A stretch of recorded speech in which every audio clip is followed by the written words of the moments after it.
अगर आपकी सैलरी भी हर महीने आते ही कुछ ही दिनों में खत्म हो जाती है और महीने के आखिर में फिर पैसों की तंगी का सामना करना पड़ता है, तो अब जरूरत है समझदारी से फाइनेंशियल प्लानिंग करने की। इस समस्या का एक आसान और असरदार तरीका है 40-30-20-10 रूल। ये स्मार्ट फॉर्मूला न केवल आपकी आर्थिक स्थिति को मजबूत बनाएगा, बल्कि पैसों की टेंशन भी काफी हद तक खत्म कर सकता है। सैलरी मैनेज करना क्यों है जरूरी?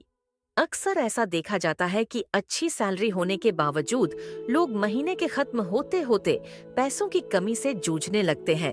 इसका सबसे बड़ा कारण है सही मनी मैनेजमेंट की कमी। अगर आप अपनी कमाई को सही तरीके से खर्च और सेविंग में बांटें, तो महीने के आखिर तक भी पैसों की दिक्कत नहीं होगी। इसके लिए एक आसान तरीका है 40-30-20-10 रूल। 40-30-20-10 रूल क्या है? ये रूल आपकी महीने की कमाई को 4 हिस्सों में बांटने की सलाह देता है। इसका मकसद है कि आप अपनी जरूरतें पूरी करने के साथ साथ अपनी लाइफस्टाइल भी एंजॉय करें, सेविंग्स करें और इमरजेंसी के लिए भी तैयार रहें। अगर आपकी सैलरी भी हर महीने आते ही कुछ ही दिनों में खत्म हो जाती है और महीने के आखिर में फिर पैसों की तंगी का सामना करना पड़ता है, तो अब जरूरत है समझदारी से फाइनेंशियल प्लानिंग करने की। इस समस्या का एक आसान और असरदार तरीका है 40-30-20-10 रूल।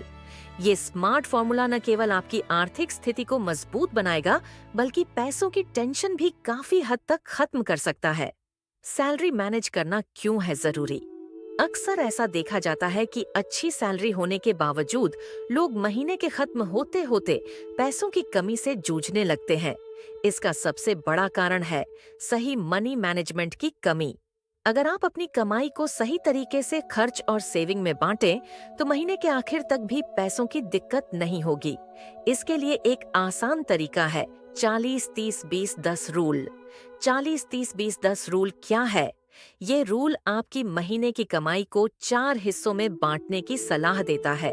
इसका मकसद है कि आप अपनी जरूरतें पूरी करने के साथ साथ अपनी लाइफस्टाइल भी एंजॉय करें, सेविंग्स करें और इमरजेंसी के लिए भी तैयार रहें। चलिए एक उदाहरण से समझते हैं। अगर आपकी महीने की कमाई 50,000 रुपये है, तो इस नियम के मुताबिक 20,000 रुपये जरूरी खर्चों में जाएं, 15,000 रुपये अपनी इच्छाओं और शौक पूरे करने में खर्च करें, 10,000 रुपये सेविंग्स या इन्वेस्टमेंट में लगाएं, 5,000 रुपये इमरजेंसी फंड या एक्स्ट्रा खर्च के लिए बचा कर रखें। क्यों अपनाएं ये फॉर्मूला? आपकी सैलरी बर्बाद नहीं होगी, हर महीने सेविंग्स तय होंगी, इमरजेंसी में परेशानी नहीं होगी, जिंदगी का एंजॉय भी कर पाएंगे। निष्कर्ष, अगर आप भी हर महीने सैलरी के खत्म हो जाने और पैसों की तंगी से परेशान हैं, तो अब देरी न करें। 40-30-20-10 रूल अपनाकर फाइनेंशियल प्लानिंग शुरू करें और अपनी आर्थिक जिंदगी को आसान बनाएं।